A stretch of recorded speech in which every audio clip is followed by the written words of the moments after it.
তুলি ল'লোঁ এনেকৈ। মোৰ সৰু তামোল বাৰীখনি মই কেনেকৈ যতন লওঁ আপোনালোকক আজি আকৌ এবাৰ দেখুৱাম। সকলোকে স্বাগতম জনালোঁ মোৰ মিনি ব্লগৰ অন্য এটি ভিডিঅ'লৈ। আৰু এখনে আমাৰ পথাৰখন, ইয়াত মই বুটলিম দিয়া গোবৰ। এফালে বেগ এটা লৈ লৈছোঁ, বুটলি ল'লোঁ এনেকৈ ধৰি মেলি লৈ গৈ বেগত এনেকৈ দলিয়াই দিব লাগিব। লৈ গৈছিলোঁ, ইয়াত এতিয়া কিমান পাওঁ চাওঁ। গুড়িটো মানে এনেকৈ গুড়ি কৰি গোবৰখিনি যাতে এই ঠাণ্ডা কৰি থৈ দিয়ে, মানে বস্তুটো ঠাণ্ডা কৰি থৈ দিব গুড়িটো। আৰু বহুত বেছি সাৱধান, ছাগলীয়ে একদম বৰবাদ কৰি দিয়ে পুলিটো।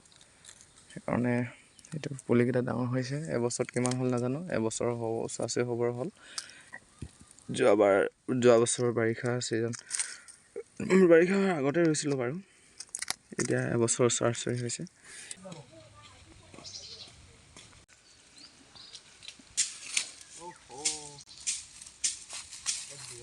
ভিডিঅ'টো চোৱাৰ বাবে বহুত বহুত ধন্যবাদ। ভিডিঅ'টো মানে আকৌ লগ পাম অন্য এটি ভিডিঅ'।